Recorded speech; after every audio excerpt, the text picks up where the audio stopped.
Hai guys, kembali lagi di channel YouTube aku. Kalian apa kabar? Semoga semuanya dalam keadaan sehat ya. Nah, di video kali ini aku dapetin satu film Jepang yang menarik banget nih guys. Film ini nyeritain tentang seorang cowok jomblo yang jatuh cinta sama cewek psikopat. Walau cowok itu udah tahu kalau cewek yang dia taksir ternyata psikopat, tapi dia gak peduli guys. Namanya juga bucin kan ya? Kira-kira si cowok bakal dapetin cintanya cewek itu gak ya? Atau justru dia juga jadi korban cewek psikopat ini? Oke deh, gak usah lama-lama lagi, aku bakal langsung ceritain film ini ke kalian. Eits, tapi seperti biasa, bantu aku dulu dengan like video ini. Pastikan kalian udah subscribe, terus nyalakan juga lonceng notifikasinya, biar aku makin semangat bikin video lainnya buat kalian. Jadi ceritanya, ada seorang cowok yang tinggal di kos-kosan Jepang nih, namanya Kurosu. Suatu hari, dia nemuin ternyata ada sebuah lubang nih di dinding kamarnya. Nah, gara-gara lubang itu, dia jadi bisa ngintipin tetangganya, yang ternyata cewek cantik, glowing bercahaya. Tiap hari, si Kurosu jadi ketagihan ngintip. Dia ngeliatin cewek itu baca buku, siap-siap pergi, ngurusin tanaman. Terus, suatu hari, cewek itu gak kelihatan. Kurosu yang penasaran, akhirnya nyoba ngintip lewat pintu depan. Dia nggak sadar kalau di bawah ada cewek kacamata yang liatin kelakuannya. Tapi ternyata cewek itu nggak peduli guys. Dia cuma mau ninggalin makanan di kosan bawah. Itu kosan kakaknya. Terus karena Kurosu lapar, makanan itu malah dia ambil dong. Nah, waktu dia lagi asik makan, tiba-tiba cewek cantik yang suka dia intipin ini muncul. Jadi ketahuan deh. Tapi akhirnya dia jadi kenalan nih. Anehnya cewek itu bawa-bawa pisau guys. Katanya sih karena lagi masak.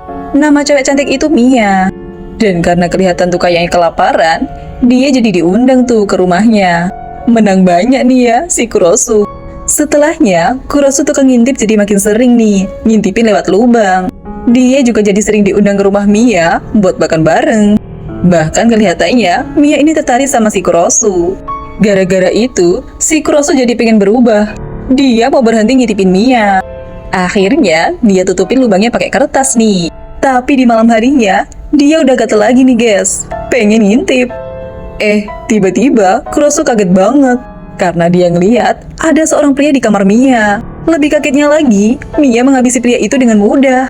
Udah gitu, dia malah senyum-senyum guys, kayak cewek psikopat. Malah buku di kamar Mia jatuh. Kurosu jadi gak bisa lanjut ngintipin Mia. Tapi Kurosu mikir, kayaknya sih tadi dia salah lihat kali ya. Apalagi nggak lama setelahnya, Mia ngetuk pintu kosan si Kurosu. Dia bawain makanan, dan si Mia selalu kelihatan senyum ceria. Kayak cewek baik-baik. Jadi di malam itu, Kurosu yang penasaran, akhirnya ngedorong buku yang nutupin lubangnya nih. Jadi dia bisa ngintip lagi. Terus kelihatan kamarnya Mia terang dan bersih. Kayak nggak ada kejadian apa-apa. Di pagi harinya, Kurosu juga sempat ketemu Mia yang mau berangkat kampus. Seperti biasa, Mia ngajakin makan bareng nanti malam. Nanti dia mau bawain makanan ke kosan Kurosu, katanya. Nah, malamnya Kurosu udah nungguin kan, tapi Mia gak dateng-dateng. Pas lagi ngintip, lagi-lagi Kurosu ngeliatin si Mia lagi menghabisi seorang pria di kosannya. Karena kaget, Kurosu malah teriak. Dan jadi bikin Mia sadar kalau ada yang ngintip. Kurosu jadi tambah panik, dan dia langsung lari keluar buat nyelamatin diri. Tapi dia dikejar sama si Mia. Sampai dia udah terpojok nih, gak bisa kabur.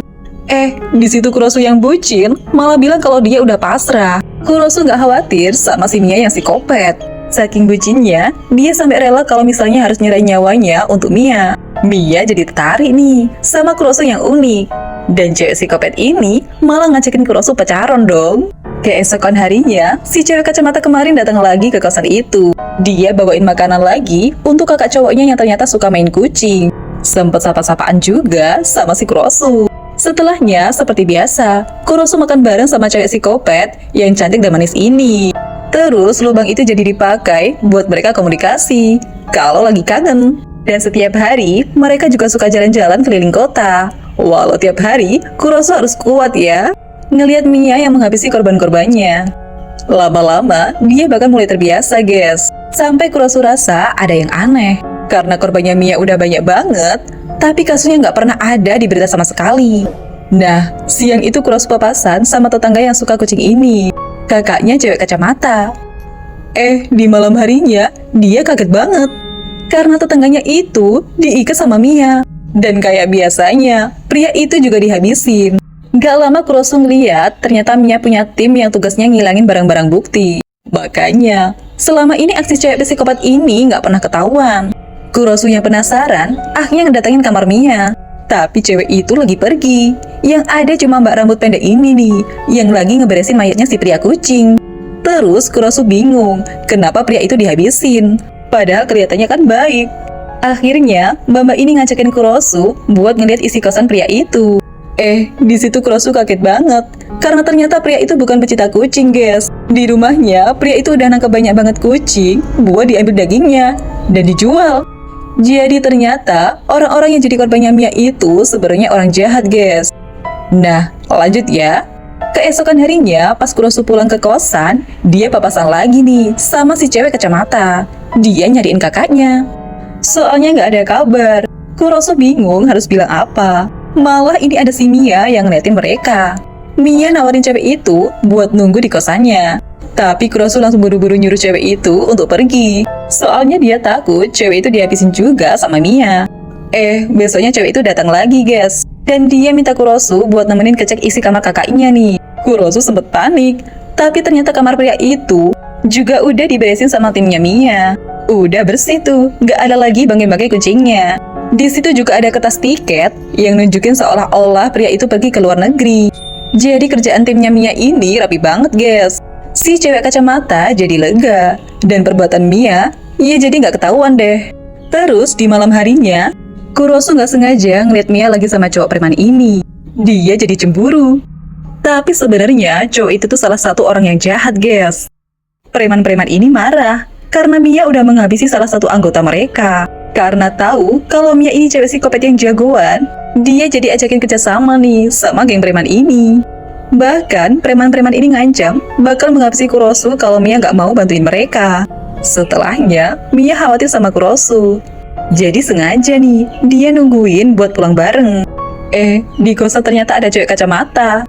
Dia jadi diajakin makan bareng. Tapi Mia ngasih sesuatu di teh cewek itu. Dia jadi pingsan deh. Ternyata Mia mau menghabisi cewek itu. Karena lama-lama, ganggu nih, muncul terus. Tapi Kurosu nasihatin Mia kalau dia nggak boleh menghabisi orang sembarangan. Cewek itu nggak salah apa-apa. Mia jadi ngambek dan pergi nih. Terus gak lama cewek kacamata ini bangun. Tiba-tiba dia malah bilang kalau dia tertarik sama si Kurosu. Cowok ini kaget sampai nggak sadar kalau timnya Mia udah datang. Seharusnya mereka mau beresin mayat cewek ini. Si mbak ini jadi kesel, soalnya cewek itu masih hidup kan. Dia ngingetin Kurosu supaya nggak menghambat kerjanya Mia. Besoknya Kurosu ketemuan lagi nih sama si cewek kacamata. Cewek itu bilang Kurosu nggak cocok sama Mia, cocoknya sama dia aja. Dan si cewek ngasih Kurosu waktu buat mikirin pernyataan cinta itu. Di jalan pulang, Kurosu tiba-tiba aja diculik sama si geng preman.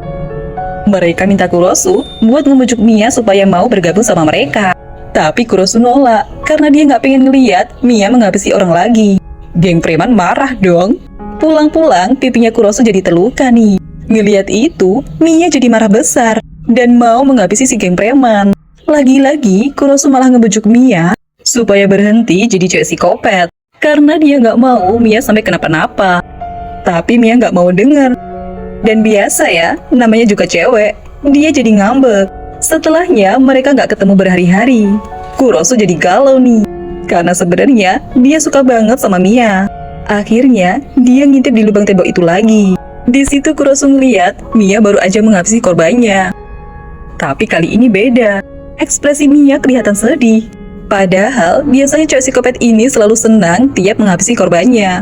Kurosu jadi sadar, mungkin aja sebenarnya Mia mau tobat. Nggak mau menghabisi orang lagi. Akhirnya, Kurosu mutusin buat pergi ke markasnya geng preman itu. Dan dia juga nggak batalin janjinya sama si cewek kacamata. Karena Kurosu sadar kalau dia cintanya cuma sama si Mia. Di markas geng preman, Kurosu minta supaya mereka nggak mengganggu Mia lagi. Tapi dia jadi babak belur karena cuma sendirian. Tiba-tiba ada lemparan asap nih yang bikin orang-orang di situ jadi pada hampir pingsan. Dan ternyata itu Mia. Dengan mudahnya, cewek psikopat ini langsung menghabisi preman-preman yang udah gangguin Kurosu. Setelahnya, semuanya aman deh. Dan lagi-lagi, Kurosu nasihatin Mia supaya tobat. Tapi tiba-tiba aja, Kurosu malah dihabisin juga, guys, sama cewek psikopat ini. Sebelum tak sadarkan diri, Kurosu yang bucin bilang kalau dia tetap cinta sama si Mia. Dan Mia si cewek psikopat juga kelihatan senyum bahagia. Tapi ternyata Kurosu masih hidup kok, guys. Mereka akhirnya mutusin buat pindah dan memulai hidup yang baru. Walau nggak tahu ya, Mia bakal tetap jadi cewek psikopat atau enggak. Tapi yang jelas, Kurosu si bucin bakal tetap terima Mia apa adanya. Ya, itu tadi ceritanya. Gimana guys, seru nggak nih? Bener-bener unik ya filmnya. Kalau kalian suka sama video ini, bantu aku dengan like, komen, share, dan nyalakan lonceng notifikasinya, biar kalian gak ketinggalan video terbaru dari aku. Sampai jumpa di video selanjutnya. Bye-bye!